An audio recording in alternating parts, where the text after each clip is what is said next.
back to my channel. If you're new to this channel, hi, this is Komal from Study with Kids. In our today's video, we'll discuss the in-text questions of the chapter Electricity for class 10th. मैंने already इस chapter की video upload की हुई है जिसमें मैंने पूरा chapter explain किया है. ऑल्सो मैंने एक न्यूमेरिकल्स की वीडियो भी अपलोड की हुई है, तो आप उसका लिंक भी डिस्क्रिप्शन में जाकर चेक कर सकते हो. But in our today's video, we'll discuss blue box questions of this chapter. So let's start the video now. First question is on page number 200. And the question is, what does an electric circuit means? So question is, what does an electric circuit means? Electric circuit का मतलब क्या होता है? Circuit एक complete और closed path होता है जहाँ पे current flow कर सकता है. So we can write a complete and closed path in which current can flow.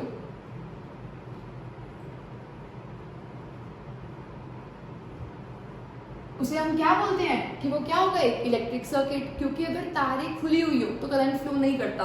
मतलब जैसे अगर आपको एग्जांपल दूं, करंट फ्लो करने के लिए क्या क्या चाहिए? एक तो बैटरी या सेल चाहिए, तो मैंने सेल ड्रॉ कर दिया. अगर करंट फ्लो कर रहा है तो करंट को मेजर करने के लिए एमीटर चाहिए. हमने एक रेजिस्टर लगाया हुआ है और आप यहाँ पर बल्ब भी लगा सकते हो. और रेजिस्टर के पैरेलल में लगता है वोल्टमीटर, तो आप वो भी लगा सकते हो. तो मैंने ये डायग्राम ड्रॉ किया है एक इलेक्ट्रिक सर्किट का. अगर मैं इसे यहाँ से ओपन कर दूं तो क्या ये सर्किट है? अब नहीं. इसमें से क्या करंट फ्लो कर पाएगा? नहीं कर पाएगा. तो this is not an example of electric circuit. जैसे ही हम वायर्स को ज्वाइन कर देते हैं तो ये एक इलेक्ट्रिक सर्किट बन जाता है जिसमें से करंट फ्लो कर सकता है, एक कंटिन्यूअस और क्लोज्ड पाथ जिसमें से करंट इजीली फ्लो कर सकता है. और उसमें कनेक्टिंग वायर्स होती है, सेल होता है, बल्ब होता है, ammeter and voltmeter. So this was first question on page number 200. Second question is define the unit of current. अब जो करंट की यूनिट होती है आपको पता होगा, वो होती है एम्पेयर. क्या होती है? एम्पेयर. अब उसने ये नहीं बोला कि what is the unit of current, उसने बोला है define the unit of current. Define का मतलब आपको इसको डिफाइन भी करना है. तो आप डिफाइन कैसे करोगे? आपको पहले करंट का फॉर्मूला पता होना चाहिए. करंट के लिए हम यूज करते हैं I, और करंट का फॉर्मूला होता है Q/T. Current is defined as the rate of flow of charges. Rate का मतलब होता है अपॉन टाइम, मतलब कितने चार्जेस फ्लो कर रहे हैं एक सेकंड में, उसे हम बोलते हैं करंट. तो या फिर आप बोल सकते हो चार्ज अपॉन टाइम. तो I होता है करंट, Q होता है चार्ज, और टाइम होता है सेकंड. मतलब टाइम को रिप्रेजेंट करते हैं T से, और टाइम की यूनिट होती है सेकंड. ठीक है. अब आपको डिफाइन करना है एम्पेयर को. तो करंट की जो यूनिट होती है, ये तो सिंबल्स, करंट का सिंबल होता है I, टाइम का सिंबल होता है T, चार्ज का सिंबल होता है Q. अब हम सिंबल की बात नहीं कर रहे, हम यूनिट की बात कर रहे हैं.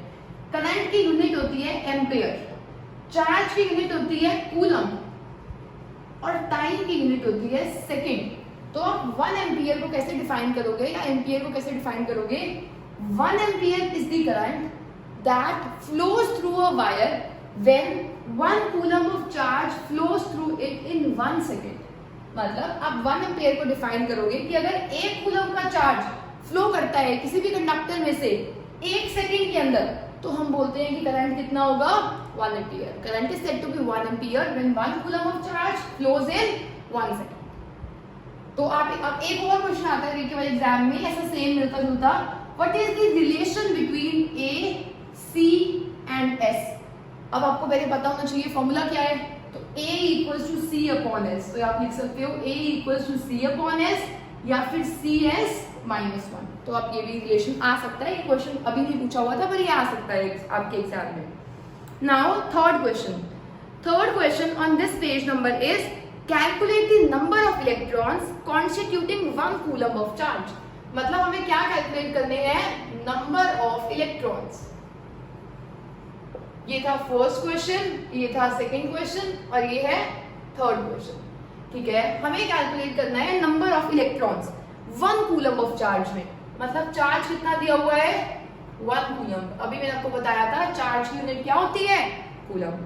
तो 1 कूलम ऑफ चार्ज में कितने इलेक्ट्रॉन्स हैं?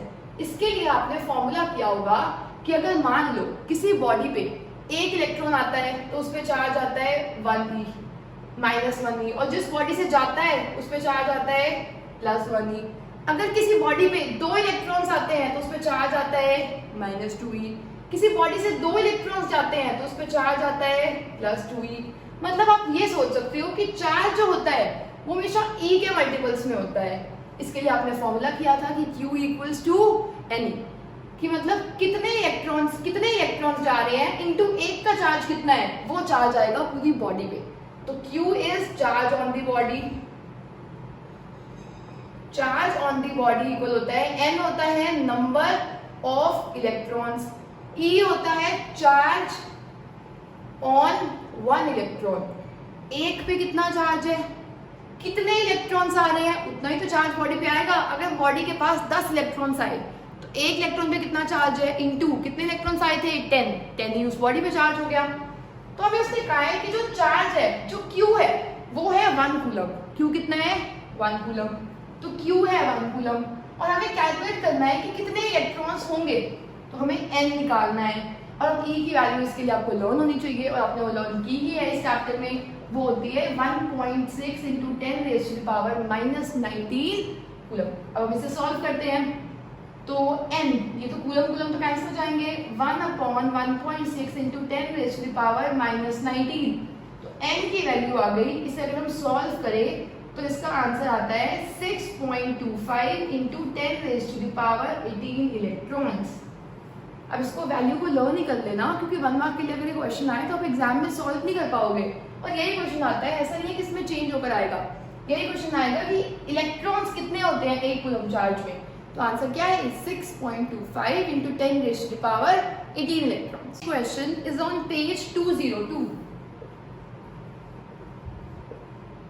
and the question is name a device that helps to maintain potential difference across a conductor। मतलब मान लो ये कोई भी एक कंडक्टर है, मेटल्स होते हैं कंडक्टर, अब इसके अक्रॉस पोटेंशियल डिफरेंस मेंटेन करने के लिए हम क्या यूज करेंगे। पोटेंशियल डिफरेंस मेंटेन करना, जैसे अब मेरी बात सुनो, एक हाइट ये है, एक हाइट ये है, तो ये क्या हो गई हाइट डिफरेंस। ऐसे हमें जो डिफरेंस चाहिए वो हाइट में नहीं चाहिए, किस में चाहिए, पोटेंशियल में। और पोटेंशियल डिफरेंस प्रोवाइड करने के लिए जो चीज होती है वो होता है सेल या फिर बैटरी। ये सिंबल होता है सेल का और ये सिंबल होता है बैटरी का। तो कौन प्रोवाइड करता है पोटेंशियल डिफरेंस, पोटेंशियल डिफरेंस जैसे ही होगा चार्जेस फ्लो करेंगे। और अगर मैं इसमें सेल या बैटरी ना लगाऊं तो क्या चार्जेस फ्लो करेंगे, नहीं करेंगे। चार्जेस को फ्लो करवाने के लिए क्या चाहिए, पोटेंशियल डिफरेंस। पोटेंशियल डिफरेंस कौन प्रोवाइड करता है, सेल या फिर बैटरी। अब मैंने कुछ स्टूडेंट्स को देखा है इस क्वेश्चन में कंफ्यूज हो जाते हैं, वो सोचते हैं कि क्वेश्चन बोल रहा है कि पोटेंशियल डिफरेंस मेजर कौन करता है। अगर क्वेश्चन होता कि हु या which instrument measures potential difference, तो आपको आंसर लिखना था वोल्टमीटर। पर क्वेश्चन ये नहीं है, क्वेश्चन ये है which device maintains potential difference, कौन पोटेंशियल डिफरेंस को बना के रखता है। तो आंसर वुड बी सेल और battery. Now question 2 is what is meaning by saying that potential difference between 2 points is 1 volt। मतलब एक ये पॉइंट है A और एक ये पॉइंट है B। इस लाइन का क्या मतलब है बोलने का, कि अगर मैं बोल रही हूँ कि A और B के बीच में जो पोटेंशियल डिफरेंस है वो 1 वोल्ट का है। इस लाइन का मीनिंग ये है कि अगर मैं किसी चार्ज को B से A पॉइंट तक लेकर जाऊंगी तो मैं उसमें कितना वर्क करूंगी पर यूनिट चार्ज। देखो हमें पता है पोटेंशियल होता है work done per unit charge, और इसमें क्वेश्चन था 1V कब आएगा, जब 1W हो और 1Q हो। तो वर्क की यूनिट होती है जूल, चार्ज की यूनिट होती है कूलम। तो आपको आंसर लिखना है potential difference between 2 points is said to be 1 volt when work of 1 joule is done to move a charge of 1 coulomb from one point to another। तो आपको answer लिखना है potential difference set to be 1 volt when work of 1 joule is done to move a charge of 1 coulomb from one point to another। तो I hope आपको question 2 clear होगा। Now question 3 is how much energy is given to each coulomb of charge. मतलब उसने हमें charge कितना दिया question में 1 coulomb, passing through a 6 volt battery, V कितना दिया है 6 वोल्ट, और एनर्जी निकालनी है। एनर्जी जो हम करते हैं ना वो किसी ना किसी वर्क की फॉर्म में ही होती है। अब मैंने आपको फॉर्मूला बता दिया, V equals to W upon Q, तो वर्क एनर्जी सेम होते हैं, तो वर्क का फॉर्मूला क्या आ गया, Q into V। Q given है 1 गिवन है, V गिवन है 6 गिवन है, तो 6 आंसर आ गया, 6 इंटू 1। अब वर्क है या फिर एनर्जी है, वर्क और एनर्जी की यूनिट क्या होती है, तो होती है जूल्स। यहीं पर लिखा है वर्क की एनर्जी क्या यूनिट क्या होती है, जूल्स। चार्ज की यूनिट क्या होती है, कूलम। पोटेंशियल डिफरेंस की यूनिट क्या होती है, वोल्ट। इस क्वेश्चन में 2 चीजें गिवन थी, थर्ड फाइंड आउट करनी थी। First question on page 209 is on what factors does the resistance of a conductor depend. अब रेजिस्टेंस का मतलब क्या होता है, रेजिस्टेंस का मतलब होता है, अब देखो कोई भी कंडक्टर है, कोई भी वायर है, ये एक मैंने मेटल लिया है, इसमें कंडक्टर है, इसमें बहुत सारे इलेक्ट्रॉन्स हैं, बहुत सारे इलेक्ट्रॉन्स हैं। अब जब ये इलेक्ट्रॉन्स मूव करेंगे तो एक दूसरे से टकराएंगे, कोलाइड करेंगे, तो क्या प्रोड्यूस होगा, रेजिस्टेंस। मतलब जब भी करंट प्रोड्यूस होता है तो वायर में रेजिस्टेंस भी आने लग जाता है ड्यू टू कोलिजन्स। तो अब रेजिस्टेंस के फैक्टर्स क्या होंगे, मतलब रेजिस्टेंस कब बढ़ेगी कब कम होगी। रेजिस्टेंस का मतलब बेसिकली है ऑपोजिशन टू करंट। अब सोच के देखो, अगर ये इलेक्ट्रॉन यही टकराता रहे और एंड तक ना पहुंचे तो करंट जनरेट नहीं होगा। अगर करंट नहीं मिलेगा इसका मतलब करंट को रुकावट कौन देते हैं, रेजिस्टेंस। और रुकावट मिलती क्यों है, क्योंकि इलेक्ट्रॉन्स क्या कर रहे होते हैं, कोलाइड। ठीक है, तो अब सोच के देखो रेजिस्टेंस कैसे मिलेगा। आप जा रहे हो, एक पॉइंट ए है, एक पॉइंट बी है, जिनके बीच में डिस्टेंस है 1 किलोमीटर, और एक रास्ता है ए और एक रास्ता है बी, और इसके बीच में डिस्टेंस है 1000 किलोमीटर। तो आपको क्या लग रहा है, कहाँ आपको ज्यादा ऑपोजिशन मिलेगी, कहाँ आपको ज्यादा रेजिस्टेंस मिलेगा, कौन आपको ज्यादा रोक रहा होगा। ये तो छोटा सा डिस्टेंस है, ये बहुत बड़ा डिस्टेंस है, तो यहाँ पर ज्यादा टकराएंगे तो करंट बहुत कम मिलेगा। तो यहाँ आप ये बोल सकते हो कि जब लेंथ ज्यादा होती है तब रेजिस्टेंस भी क्या होता है, ज्यादा। जैसे लेंथ बढ़ती है वैसे रेजिस्टेंस भी क्या होता है, इंक्रीज होता है। जितना लंबा रास्ता उतनी ज्यादा रुकावट मिलेगी पहुंचने के लिए, मतलब उतनी ज्यादा रेजिस्टेंस। अब सेकंड पैरामीटर होता है एरिया। आप सोच के देखो, एक रोड है इतनी, एक रोड है इतनी, इसका एरिया कम है, इसका एरिया ज्यादा है, तो आपको क्या लगता है कहाँ आपको ज्यादा ट्रैफिक मिलेगा, कहाँ ज्यादा ऑपोजिशन मिलेगी। खुली रोड पे तो आप आराम से निकल जाओगे, छोटी सी रोड पे आपको दिक्कत आएगी। तो जब एरिया कम होता है तो रेजिस्टेंस, जब एरिया कम होगा तो रेजिस्टेंस ज्यादा होगा। मतलब अगर लेंथ बढ़ती है तो रेजिस्टेंस बढ़ता है, अगर एरिया बढ़ता है तो रेजिस्टेंस कम होता है। इसको बोलते हैं इनवर्सली प्रोपोर्शनल। क्या बोलते हैं, इनवर्सली प्रोपोर्शनल। तो 2 फैक्टर्स तो यही हो गए। थर्ड फैक्टर है मटेरियल। अब मेरी बात सोच कर देखो, क्या पता आपने मेटल लिया हो, क्या पता आपने नॉन मेटल लिया हो, क्या पता आपने सेमीकंडक्टर लिया हो, तो हर एक में जो ऑपोजिशन होगी, जो रुकावट होगी वो डिफरेंट होगी। Fourth, temperature. जैसे जैसे टेम्परेचर बढ़ता है उतनी ज्यादा इलेक्ट्रॉन्स को एनर्जी मिलती है, जितनी ज्यादा एनर्जी मिलती है उतनी ज्यादा एक दूसरे से टकराते हैं, जितनी ज्यादा टकराएंगे उतनी रेजिस्टेंस बढ़ेगी, मतलब टेम्परेचर के साथ भी रेजिस्टेंस बढ़ती है। ठीक है, तो रेजिस्टेंस के फैक्टर्स बता देते हैं। ट्रस्ट में ये क्वेश्चन बहुत बार सीबीएसई में आता है और इतना इजी सा क्वेश्चन है। लेंथ के साथ, लेंथ बढ़ेगा तो रेजिस्टेंस बढ़ेगी, एरिया कम होगा तो रेजिस्टेंस बढ़ेगी, मटेरियल पे डिपेंड करेगी, टेम्परेचर ज्यादा होगा तो रेजिस्टेंस ज्यादा होगी। इसके लिए आप फॉर्मूला भी डिराइव करके आ सकते हो, दोनों डायरेक्टली प्रोपोर्शनल है, मतलब ये डायरेक्टली है और ये इनवर्सली है, तो R directly proportional to L, नीचे क्या आ जाएगा, एरिया। तो R इक्वल्स टू, प्रोपोर्शनल का साइन जब भी हटता है एक कांस्टेंट आता है, यहाँ पर वो कांस्टेंट का नाम होता है रो, रेजिस्टिविटी। अब मैं आपको एक एक्स्ट्रा बात बता देती हूँ इस क्वेश्चन में, रेजिस्टेंस डिपेंड करता है लेंथ पे, एरिया पे, ठीक है, पर रेजिस्टेंस डिपेंड करता है मटेरियल और टेम्परेचर पे भी। वो तो मेरे फॉर्मूले में आया ही नहीं, क्योंकि मेरे फॉर्मूले में ये आ गया, जो ये क्वांटिटी होती है ये इन दोनों पे डिपेंड करती है, इसका नाम होता है रेजिस्टिविटी। तो important question for exam, write the factors on which resistivity of a material depends. It depends upon material as well as temperature. Now next question is, will current flow more easily through a thick wire और thin wire of the same material. मतलब question में क्या बोला हुआ है,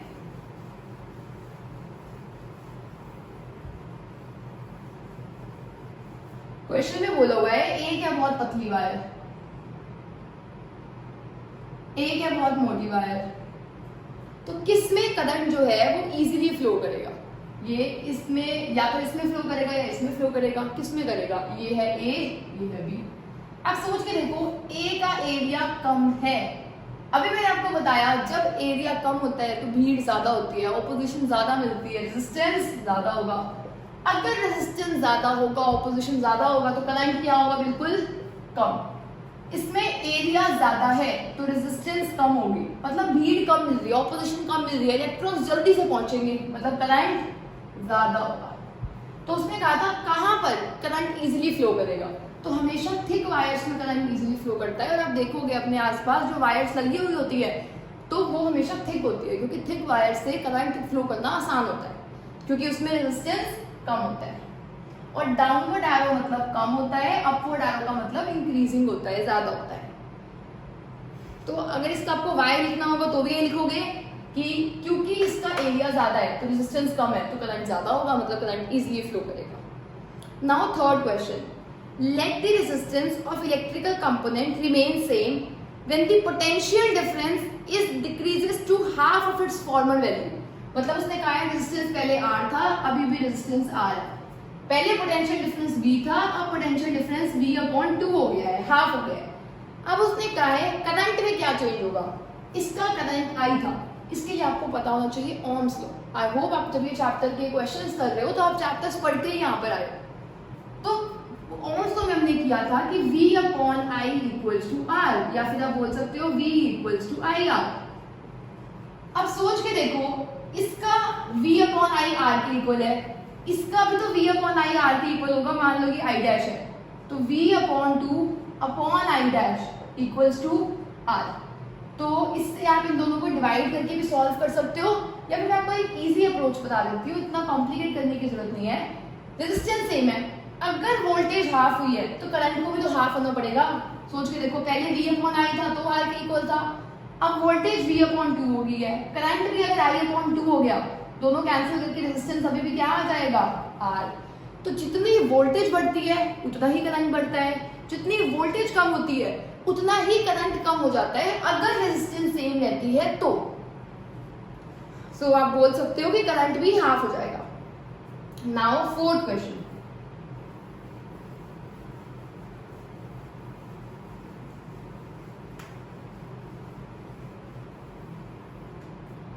now fourth question is why are coils of electric toasters and iron made of alloy rather than a pure metal? जो toasters बने होते हैं या जो आयरन होती है, इलेक्ट्रिक आयरन, वो ना हमेशा एलॉय के बनाए जाते हैं। एलॉय एक मिक्सचर होता है मेटल्स का जो डेफिनेट प्रोपोर्शंस में होता है, मतलब होमोजेनियस मिक्सचर। तो अगर हम टोस्टर और आयरन की बात करें तो ये दोनों वर्क करते हैं हीटिंग इफेक्ट पे। अगर ये दोनों हीटिंग इफेक्ट पे वर्क करते हैं तो हीटिंग इफेक्ट का फॉर्मूला होता है H equals to I² RT। I is the current, H is the heat, R is the resistance, T is time. Heat, current, R equals to resistance and T equals to time. तो आपको ये तो समझ आ गया, ठीक है। अब आप देखो, जिसकी रेजिस्टेंस ज्यादा होती है मतलब उसकी रेजिस्टिविटी भी ज्यादा होगी। अगर रेजिस्टिविटी ज्यादा होगी, रेजिस्टेंस ज्यादा होगी तो हीट ज्यादा प्रोड्यूस होगी। जो आपके घर में टोस्टर्स और आयरन्स होते हैं, इनका मेन प्रिंसिपल हीटिंग ही तो होता है। गर्म से ही तो हम उसको आयरन कर रहे होते हैं कपड़ों को, और टोस्टर से ही तो खाना वो गर्म होता है, मतलब हमें चाहिए तो हीट ना। हीट तब ज्यादा होगी जब जिस मटेरियल की रेजिस्टिविटी ज्यादा होगी, और alloys have high resistivity as compare to their metals. तो इसलिए एलॉयज को यूज किया जाता है for making toasters as well as iron. एक और रीजन होता है कि जो ये एलॉयज होते हैं दे डू नॉट बर्न और oxidize at even high temperature. मतलब ये ज्यादा ऑक्सीजन के साथ रिएक्ट नहीं करते। अगर ये ऑक्सीजन के साथ रिएक्ट करते तो क्या पता कुछ और फॉर्म हो जाता, कोई रिएक्शन हो जाती, पर ये बर्न नहीं करते, ये उनके साथ रिएक्ट ही नहीं करते। तो 2 पॉइंट्स आप लिख सकते हो इसमें एग्जाम में। Now question number 5, question number 5 is use the data in table 12.2 to answer the following. और उस डेटा में रेजिस्टिविटी दी हुई है। क्वेश्चन है कि किस में से आयरन और मरकरी में से किसकी कौन बेटर कंडक्टर है। तो रेजिस्टिविटी आयरन की भी दी हुई है और कॉपर की भी दी हुई है। आयरन की जो रेजिस्टिविटी है वो है 10 × 10⁻⁻8 ओम मीटर और जो मरकरी की रेजिस्टिविटी है वो है 94 × 10⁻⁻8 ओम मीटर। एक और इंपॉर्टेंट क्वेश्चन मैं आपको बता दी हूँ, रेजिस्टिविटी की यूनिट आती है एग्जाम में तो वो क्या होती है, ओम मीटर। ठीक है, आयरन की ये है, कॉपर की ये है, कौन ज्यादा है, कॉपर। कॉपर की रेजिस्टिविटी, कॉपर के यूज करते हैं Cu, कॉपर की रेजिस्टिविटी ज्यादा है किसकी रेजिस्टिविटी से, आयरन। आयरन के यूज करते हैं Fe। जिसकी रेजिस्टिविटी ज्यादा उसका रेजिस्टेंस ज्यादा, जिसका रेजिस्टेंस ज्यादा उसमें ओपोजिशन ज्यादा, उसमें रुकावट ज्यादा, जिसमें रुकावट ज्यादा उसमें करंट कम। तो क्योंकि कॉपर में रेजिस्टिविटी ज्यादा है तो करंट कॉपर में कम होगा, तो करंट किसमें ज्यादा है, आयरन में। तो कौन बेटर कंडक्टर होगा, आयरन बेटर कंडक्टर है क्योंकि आयरन की रेजिस्टिविटी कम है तो आयरन कंडक्टर बेटर है। सेकंड है which material is the best conductor. वो मटेरियल बेस्ट कंडक्टर होगा जिसकी रेजिस्टिविटी मिनिमम है। और अगर हम उस टेबल को देखें तो सिल्वर की रेजिस्टिविटी मिनिमम है, सिल्वर होता है Ag। सिल्वर की रेजिस्टिविटी होती है 1.6 × 10⁻⁸ ओम मीटर। तो silver is the best conductor because it has the least resistivity. Now next question is on page 213.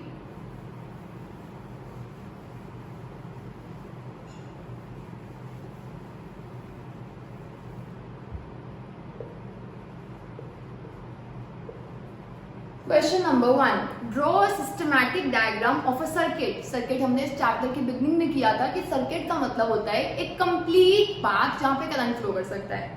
Consisting of a battery of 3 cells, मतलब battery बनती है सेल से और कितने सेल्स लेने हैं, 1, 2 और 3। तो 3 ही सेल्स लेने हैं आपको, 3 सेल्स ले लिए और हर एक कितने वोल्ट के हैं, 2 वोल्ट 2 वोल्ट 2 वोल्ट। अब 5 ओम रेजिस्टर, अब 5 ओम रेजिस्टर, 8 ओम रेजिस्टर, मतलब एक रेजिस्टर लेना है जो है 5 ओम, एक लेना है 8 ओम, एक लेना है 12 और सारे सीरीज में कनेक्टेड है। और एक लगानी है प्लग की का सिंबल होता है ये। आपको इसके लिए सारे सिंबल्स पता होने चाहिए। एंड मेक श्योर आपको चैप्टर वाली वीडियो पहले देख लो, तभी इंटेक्स क्वेश्चंस करने का कोई फायदा होता है अगर आपने चैप्टर पूरा किया हुआ है तो हमने एक क्वेश्चन में लगानी थी प्लग की, क्वेश्चन में लगानी थी बैटरी जिसमें 3 सेल्स है 2 वोल्ट के, 3 रेजिस्टर्स हैं जो किसमें कनेक्टेड है, सीरीज का मतलब होता है एक लाइन में कनेक्टेड है। सो आई होप आपको फर्स्ट क्वेश्चन क्लियर हुआ होगा। सेकेंड क्वेश्चन है इसी सर्किट को ड्रॉ करो और इसमें एमीटर लगाओ और पोटेंशियल डिफरेंस निकालना है हमें 12 ओम रेजिस्टर के अक्रॉस। तो इसके अक्रॉस निकालना है पोटेंशियोमीटर एंड क्वेश्चन में बोला हुआ है करंट निकालना है इन तीनों में, क्योंकि ये सीरीज में है तो करंट तीनों में ही सेम होगा, तो कहीं पर भी एमीटर लगा दो। और एमीटर हमेशा लगता है सीरीज में, वोल्ट मीटर हमेशा लगता है पैरेलल में। तो हम कैलकुलेट करते हैं, उसने कहा है अब बताओ एमीटर और वोल्ट मीटर की रीडिंग्स क्या होगी। एमीटर मेजर करता है करंट, वोल्ट मीटर मेजर करता है पोटेंशियल डिफरेंस। तो निकाल लेते हैं, देखो ये 2 ये 2 ये 2, तो टोटल वोल्ट कितना हो गया 6 वोल्ट। जब 3 रेजिस्टर्स सीरीज में कनेक्टेड होते हैं तो RS का फॉर्मूला होता है R1 plus R2 plus R3, 5 plus 8 plus 12, answer आ गया 25 ओम। आंसर कितना आ गया 25 ओम। तो इन तीनों को हटाकर हम एक रेजिस्टेंस लगा सकते हैं 25 ओम का। ये निकालने के बाद अब हमें कैलकुलेट करना है करंट। तो I हो जाएगा, देखो एमीटर यहाँ पर लगा हुआ है, I होगा V upon R Ohm's law से, V है 6, R कितना है 25। तो अगर हम 6 अपॉन 25 को सॉल्व करें तो हमारा आंसर आ जाएगा 0.24 एम्पियर। तो हमने एमीटर की रीडिंग तो निकाल ली, सेकेंड पार्ट है वोल्ट मीटर की रीडिंग निकालनी है। अब देखो करंट कितना फ्लो कर रहा है 0.24, मतलब इस बैटरी से करंट निकल रहा है 0.24। यहाँ पे कितना जा रहा है 0.24, यहाँ पे कितना जा रहा है 0.24 एम्पियर, यहाँ पे कितना जा रहा है 0.24 एम्पियर। हमें इसके अक्रॉस निकालना है पोटेंशियल ड्रॉप। पोटेंशियल ड्रॉप होता है V इक्वल्स टू IR। अगर हमें इसके अक्रॉस ड्रॉप निकालना है तो हमें इसी का ही करंट चाहिए और इसी की ही रेजिस्टेंस चाहिए। इसका करंट कितना है 0.24, इसकी रेजिस्टेंस कितनी है 12। अगर हम इसे सॉल्व करें तो हमारा आंसर आएगा 2.88 वोल्ट। सो आई होप आपको क्वेश्चन क्लियर हुआ होगा। इस क्वेश्चन में हमें एमीटर की रीडिंग बतानी थी, वोल्ट मीटर की। एमीटर बताता है करंट, वोल्ट मीटर बताता है पोटेंशियल डिफरेंस। तो करंट के लिए हमने पहले कहा कि ये तीनों सीरीज में है, तो नेट इक्विवेलेंट रेजिस्टेंस निकाल लिया, बैटरी निकाल ली। तो अब V पता है, R पता है, नेट करंट निकाल लिया। वही करंट हर जगह फ्लो कर रहा है क्योंकि सीरीज में है। अब इसमें भी वही करंट फ्लो कर रहा है, इसकी रेजिस्टेंस 12 है, तो इसके अक्रॉस पोटेंशियल डिफरेंस का है। अब वो क्वेश्चन में इसके अक्रॉस भी तो कह सकता था। अगर इसके अक्रॉस कहता तो इस करंट को इस डिस्टेंस से मल्टीप्लाई करते हैं, मतलब आंसर होता 0.2524 into 8। पर वो जिसके अक्रॉस बोलेगा आपको उसके अक्रॉस ही करना है। Now first question on page 216। Question is, judge the equivalent resistance when the following are connected in parallel। और first part है 1 ohm and 10 raised to the power 6 ohm। Second part है 1 ohm and 10 raised to the power 3 ohm and 10 raised to the power 6 ohm। अब आपको इस question में ध्यान रखना है, उसने ये नहीं बोला कि फाइंड द रेजिस्टेंस, उसने बोला है जज द इक्विवेलेंट रेजिस्टेंस। सिर्फ जज करना है, इसके अलावा और कुछ नहीं बोलता, बताना, फाइंड नहीं करना। अब आप देखो, अगर हम कभी भी पैरेलल में कनेक्ट करते हैं, जैसे अगर मैं आपको एग्जांपल दूं, अगर मैं 30 को पैरेलल में कनेक्ट कर लूं, 3 30 को पैरेलल में कनेक्ट करूं, तो पैरेलल का फॉर्मूला होता है 1 upon that 1 upon that 1 upon that, तीनों को ऐड करो। 30 एलसीएम आ गया 3 अपॉन 30, तो R की वैल्यू आ गई 3 अपॉन 10 या फिर R की वैल्यू आ गई 10। तो इसका मतलब अगर मैंने 3 30 वाले लगाए थे तो आंसर क्या मेरा 30 से बड़ा आया है? नहीं। क्या मेरा आंसर 30 से छोटा आया है? बिल्कुल। और अगर आपको इसमें तो मैंने सेम का एग्जांपल लिया था, अगर मैं आपको तीनों डिफरेंट लेकर दिखाऊं, से मान लो एक मैंने ले लिया 2, एक मैंने ले लिया 4 और एक मैंने ले लिया 6। अब हम आंसर कैलकुलेट करते हैं, तो एलसीएम आएगा 12 6 प्लस 3 प्लस 2, तो आंसर आया R इक्वल्स टू 12 अपॉन 11, मतलब देखा जाए तो 1 पॉइंट समथिंग आया। आप देखो आपने 2 4 6 को लगाया, क्या आंसर 6 से बड़ा आया? नहीं। क्या आंसर 2 से बड़ा आया? नहीं। आंसर जो था, जो सबसे छोटा था, उससे भी छोटा आया 1 पॉइंट समथिंग। तो इस बात को अपने दिमाग में बिठा लो, जब भी आप पैरेलल में लगाओगे तो आपका जो आंसर आएगा वो छोटे से भी छोटा आएगा। मतलब अगर आपने 1 और 10 रेज़ टू पावर 6 का मतलब है 6 zeros, अगर इनको लगाया है तो आंसर आपका, बस आपको ये पता होना चाहिए कि 1 से छोटा आएगा। इसमें भी 1 10 raise to power 3 10 to power 6, answer पक्का 1 से छोटा आएगा। बस जज करना था, कोई फालतू बात नहीं करनी आपको इस क्वेश्चन में। तो आपको यही बात लिख के आनी है, when they are connected in parallel equivalent resistance is smaller than the smallest resistance, सबसे छोटे से भी छोटा आंसर आता है। ठीक है, तो नेक्स्ट क्वेश्चन करते हैं, question 2। Now second question is electric lamp of 100 ओम, मतलब एक लैंप है और उसकी वैल्यू है 100 ओम। अ toaster of resistance 50 Om.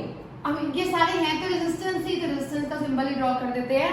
Resistance है 50 ओम का और एक फिल्टर है वो है 500 ओम का। इन सबको हमने कनेक्ट किया है पैरेलल में, मतलब हमने क्वेश्चन की स्टार्टिंग भी गलत कर दी है, इन तीनों को कनेक्ट करना था पैरेलल में। तो पहले आपको क्वेश्चन को रीड करना होता है, 100 ओम 50 ओम और लास्ट कौन सा है 500 ओम।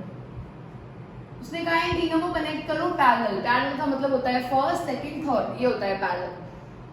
220 वोल्ट सोर्स किससे कनेक्ट करना है, मतलब जो सेल या बैटरी है वो कितने की है 220 वोल्ट की। ठीक है, What is the resistance of the electric iron connected to the same source? मतलब इन तीनों की जगह अगर हमने एक आयरन कनेक्ट किया है सेम सोर्स के साथ, सोर्स सेम मतलब 220 वोल्ट के साथ, और उसने कहा है वो उतना ही करंट ले रही है जितना ये तीनों ले रहे हैं, मतलब जितना यहाँ पर आई करंट जा रहा है उतना ही यहाँ पर करंट जा रहा है। तो हमें कैलकुलेट करनी है कि इसकी रेजिस्टेंस क्या है और हमें कैलकुलेट करना है what is the current through it, मतलब हमें आई कैलकुलेट करना है और रेजिस्टेंस कैलकुलेट करना है। मतलब इन्होंने एक सिंपल सी बात को कॉम्प्लिकेट करके आपको बस घुमा फिरा के कहा है। उन्होंने ये नहीं कहा इन तीनों का नेट रेजिस्टेंस निकालो, उन्होंने बोला कि जितना ये तीनों करंट ले रहे हैं मिलके उतना ही एक और आयरन है वो उतना करंट ले रही है। अब बताओ वो रेजिस्टेंस कितना है, तो निकाल लेते हैं। और सेम सोर्स बोला हुआ है, तो 1/R equals to 1/100 plus 1/50 plus 1/500, क्योंकि पैरेलल का यही फॉर्मूला होता है। 500 एलसीएम आ गया,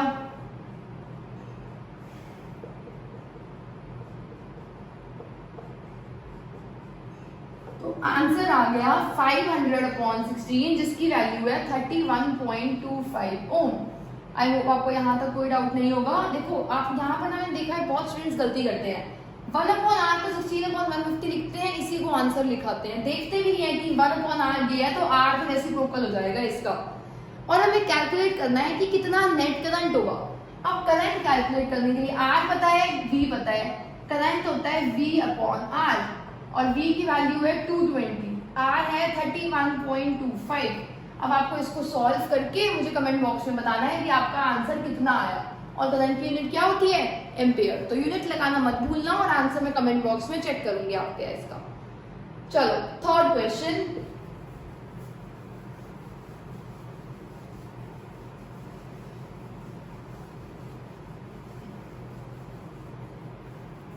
now third question is what are the advantages of connecting electrical devices in parallel instead of connecting them in series। मतलब दो कनेक्शंस हम कर सकते हैं, या तो हम लगा सकते हैं चीजों को सीरीज में या हम लगा सकते हैं हमने पैरेलल में। तो उसने बोला है पैरेलल में लगाने के क्या एडवांटेजेस हो सकते हैं। सबसे पहली बात, सीरीज में जो करंट होता है ना वो हर एक में सेम जाता है। अगर हर एक में सेम जाता है तो कुछ चीजें होती हैं जैसे एसी, कूलर, इन सबको ज्यादा करंट चाहिए होता है नॉर्मल करंट से, इसमें तो करंट सब में सेम जाएगा। तो जब करंट सब में सेम जा रहा है तो जिसको ज्यादा चाहिए उसको ज्यादा नहीं मिल पाता। तो बेसिकली इसमें कोई फायदा नहीं हो रहा अगर हम सारे कनेक्शंस को सीरीज में लगा दें। तो हम लगाते हैं पैरेलल में। पैरेलल में ना करंट डिवाइड हो जाता है, जिसको जितना चाहिए उतना करंट मिल जाता है और काम चल जाता है। तो आप फर्स्ट पॉइंट तो यही लिखोगे कि करंट इक्वल होता है सीरीज में।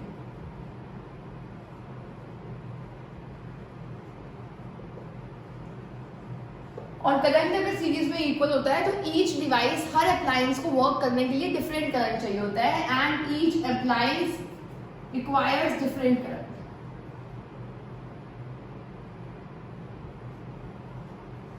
Different current. और सोच के देखो अगर मान लो एक फ्यूज हो गया, एक के अंदर करंट 0 हो गया तो सीरीज में तो सारे कनेक्टेड थे। एक में एक फ्यूज हुआ, एक खराब हुआ, सारे बंद हो गए। अब आप ये थोड़ी सोचोगे आपके घर में एक फॉल्ट आया, लाइट खराब हुई और पूरे घर में सब कुछ ही बंद हो गया। तो बेसिकली हम सीरीज में नहीं लगाते और पैरेलल में लगाते हैं। तो इसके दो पॉइंट्स आप यही लिख सकते हो कि एक तो फर्स्ट पॉइंट हो जाएगा, अगर कोई भी एक अप्लायंस किसी भी डिफेक्ट की वजह से काम करना बंद करता है, बाकी सब वर्क करते रहेंगे। ये बंद कर गया, बाकी जितने भी लगे हुए हैं वो वर्क करते रहेंगे, उनको कोई फर्क नहीं पड़ता। नेक्स्ट, और पैरेलल में सबको वोल्टेज भी सेम मिल जाती है। और आप ये बोल सकते हो क्योंकि आपने अगर रेजिस्टेंस देखा हो तो आप सोच के देखो, एक और थर्ड पॉइंट भी आप मेंशन कर सकते हो। सेकंड तो मैंने आपको बताया एक फ्यूज वाला है कि अगर एक फ्यूज हो गया बाकी सब वर्क करते रहेंगे। थर्ड पॉइंट आप एक और पॉइंट ऐड कर सकते हो कि क्योंकि हमने इन्हें तीनों को, जितने भी रेजिस्टेंस है, अगर हमने उन सबको पैरेलल में लगाया हुआ है तो पैरेलल में लगाने से क्या होगा, अगर हमने इन सबको पैरेलल में लगाया हुआ है तो पैरेलल में लगाने से ओवरऑल, जैसे अगर मान लो 1 और 2 को सीरीज में लगाओ तो आंसर जो होता है वो इससे भी बड़ा आता है, 3 आया। जब हमने इनको पैरेलल में लगाया तो आंसर जो सबसे कम रेजिस्टेंस है उससे भी कम आएगा। तो जो टोटल सर्किट में जो करंट होता है वो बढ़ जाता है। कैसे बढ़ जाता है आप सोच के देखो, क्योंकि रेजिस्टेंस क्या हो गया, कम। जब हम सीरीज की बजाय पैरेलल में लगाते हैं तो पैरेलल में जो नेट रेजिस्टेंस होती है वो कम होती है। मैंने आपको उस जज वाले क्वेश्चन से भी समझाया था कि रेजिस्टेंस छोटे वाले से भी कम होगी, और मैंने आपको पहले ही बताया जिसमें रेजिस्टेंस कम होती है, ऑपोजिशन कम होती है, उसमें करंट ज्यादा फ्लो करता है। तो पैरेलल में करंट ज्यादा मिल सकता है आपको। तो आई होप आपको सारे पॉइंट्स क्लियर होंगे। मैं यहाँ पर साइड पे अटैच भी कर दूंगी चारों पॉइंट्स। फर्स्ट पॉइंट है इसका कि करंट सीरीज में इक्वल रहता है तो जिसको जितना चाहिए उतना नहीं मिल पाता। सेकंड है अगर एक खराब हो गया तो सारे बंद हो जाते हैं सीरीज में। थर्ड है कि सीरीज में रेजिस्टेंस ज्यादा होता है तो करंट ज्यादा फ्लो नहीं कर पाता, तो करंट भी कम फ्लो करता है। तो ये पॉइंट्स थे जो बहुत इंपॉर्टेंट थे और उसमें सबको वोल्टेज भी सेम मिलती है। चलो next question is question number 4।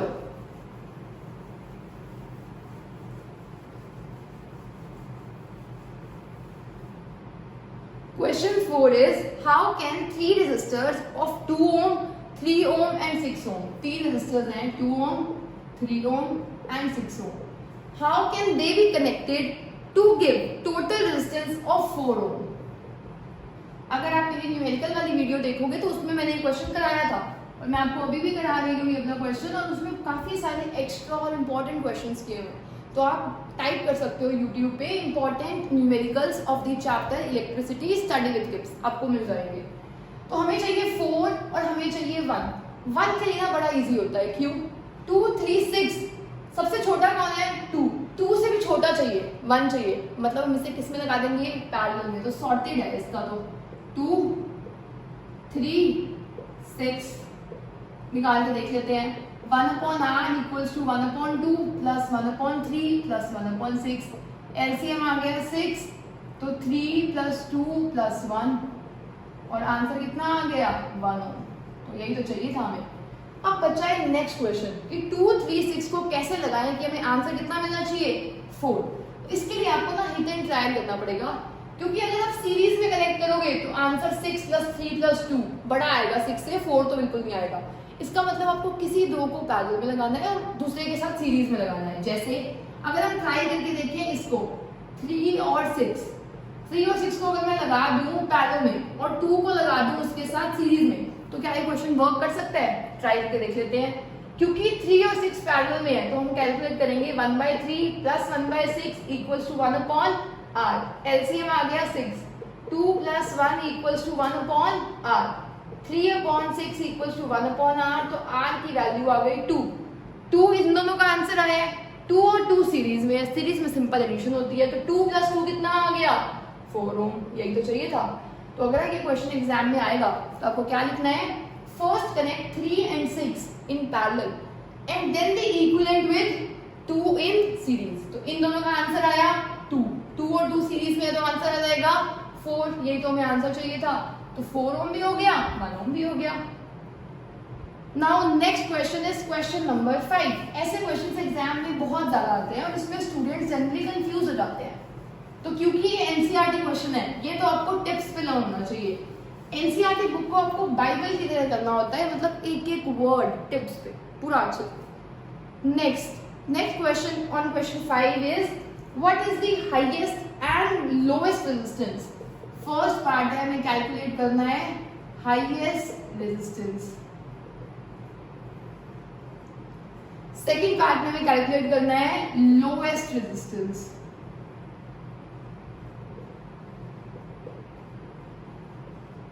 When there are 4 coils, 4 coils है हमारे पास, 4 ओम, 8 ओम, 12 ओम, 24 ओम।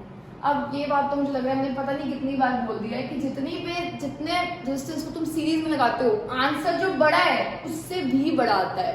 जब तुम पैरेलल में लगाते हो जो छोटा है उससे भी छोटा आता है। तो हाईएस्ट चाहिए तो किसमें लगाते हैं? हमेशा सीरीज में। अब इसमें ना वो क्वेश्चन कंफ्यूज करने के लिए ये भी कह सकता था कि हाईएस्ट करंट चाहिए, तो हाई करंट तब आता है जब लो रेजिस्टेंस हो। तो हाई करंट और हाईएस्ट रेजिस्टेंस जब होता है तो लोएस्ट करंट होता है। आई होप आपको क्लियर होगा। तो सीरीज में कनेक्ट करेंगे हाईएस्ट रेजिस्टेंस के लिए। सिंपल एडिशन कर दो, 24 + 12 + 8 + 4, 8 + 4 12, 12 + 12 24, 24 + 24 48 ओम आंसर है हमारा फर्स्ट पार्ट का। सेकेंड पार्ट का आंसर देख लेते हैं। लोएस्ट चाहिए तो किसमें लगाएंगे? पैरेलल। तो पैरेलल में लगा लेते हैं 1/4, 1/r = 1/4 + 1/8 + 1/12 + 1/24। एलसीएम आ गया 24, तो 6 + 3 + 2 + 1, तो आंसर आ गया 12/24, 1/2। अब आंसर यहीं पर नहीं छोड़ना, 1/r है, r की वैल्यू कितनी आ गई? 2। तो ये हमारा आंसर है लोएस्ट रेजिस्टेंस और हाईएस्ट रेजिस्टेंस सीरीज में लगाते हैं। अब देखो लोएस्ट आया है 4, 8, 12, 24 से भी छोटा नंबर है, और ये नंबर 4, 8, 12, 24 से भी बड़ा नंबर है। तो ये इंपॉर्टेंट क्वेश्चन था। Next question is on page 218।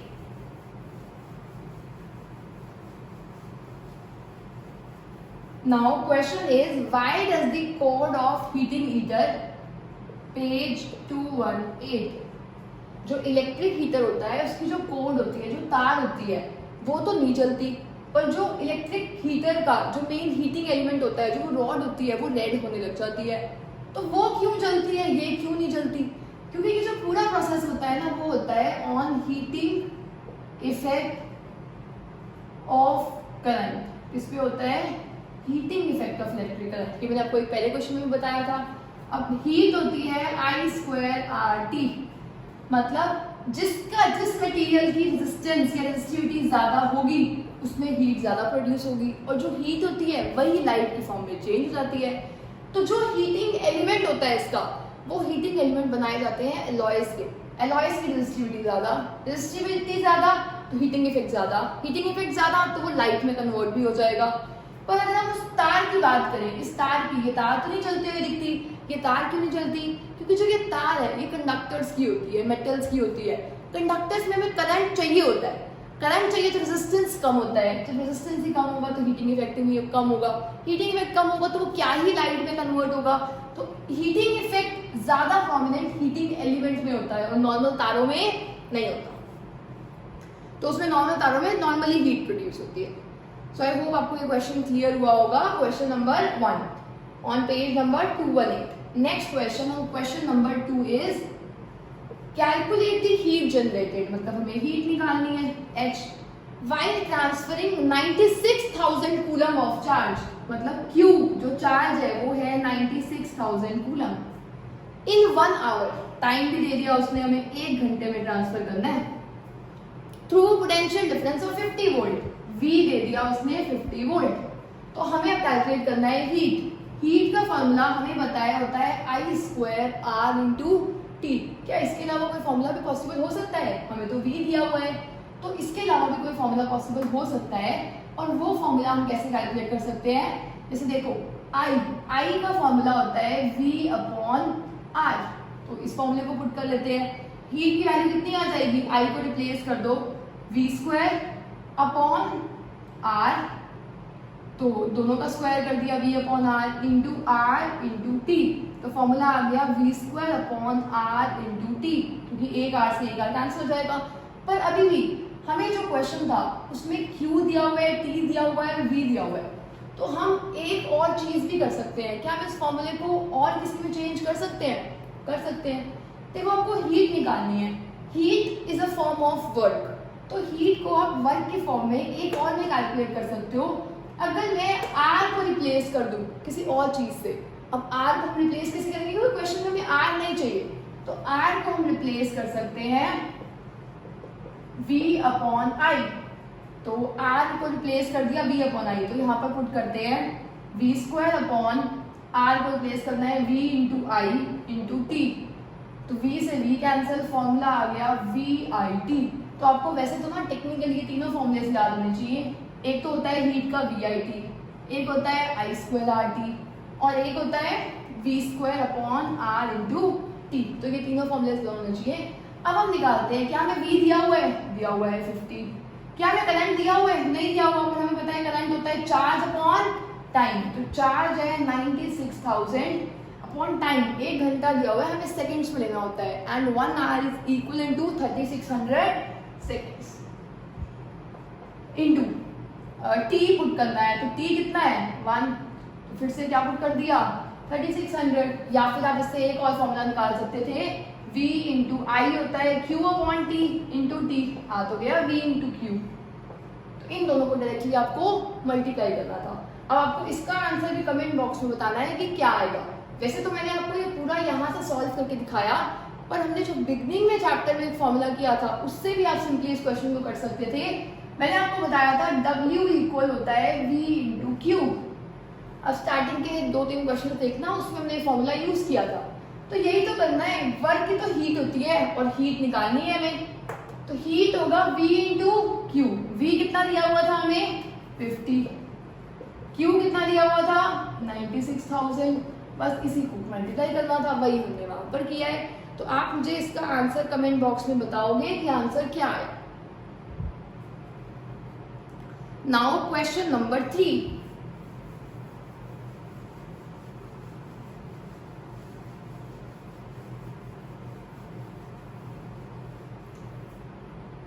Question number 3 is electric iron of resistance 20 ओम।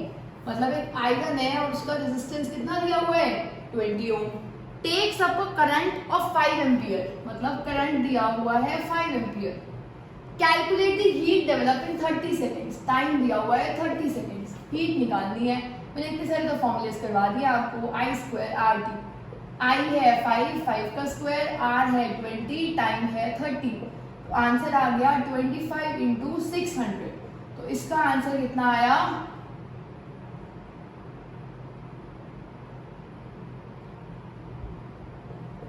तो ये आंसर आ गया। और हीट की यूनिट जो होती है वो होती है जूल्स। तो हमारा आंसर आ गया 15,000 joules. Question on page 220 is, that is page 220 is, what determines the rate at which energy is delivered by the current। मतलब हम बात कर रहे हैं एनर्जी की, और सिर्फ एनर्जी की बात नहीं कर रहे हैं हम बात कर रहे हैं रेट एट विच एनर्जी। इसका मतलब, रेट का मतलब है, मैंने आपको बिगनिंग ऑफ द वीडियो में बताया था, मतलब हमेशा होता है अपॉन टाइम। जैसे rate of flow of charges उसको बोलते हैं करंट, ऐसे रेट ऑफ एनर्जी, तो rate at which energy is dissipated उसको हम बोलते हैं पावर। और इस चैप्टर में आपको पता है कि इसे बोलते हैं इलेक्ट्रिक पावर, क्योंकि इलेक्ट्रिकल एनर्जी की फॉर्म में डिसिपेशन हो रही। नाउ सेकेंड क्वेश्चन इज, तो इसका आंसर आपको लिख देना है electrical power. Next second question is, electric motor takes 5 ampere, मतलब करंट दिया हुआ है 5 एम्पियर, फ्रॉम 220 वोल्ट लाइन, मतलब V दिया हुआ है 220 volt. Determine the power of the motor, हमें पावर कैलकुलेट करनी है, and the energy consumed in 2 hours। Energy निकालनी है जब टाइम कितना है 2 आवर्स। अब हमें पावर कैलकुलेट करनी है। हमें हीट का फॉर्मूला पता है VIT, अभी मैंने डिराइव करवाया था आपको। अगर हीट VIT है तो पावर क्या होगी, पावर होती है एनर्जी अपॉन टाइम, मतलब हीट अपॉन टाइम। तो VIT मतलब पावर होगी VIT अपॉन T, T से T कैंसिल, पावर होगी V इंटू आई।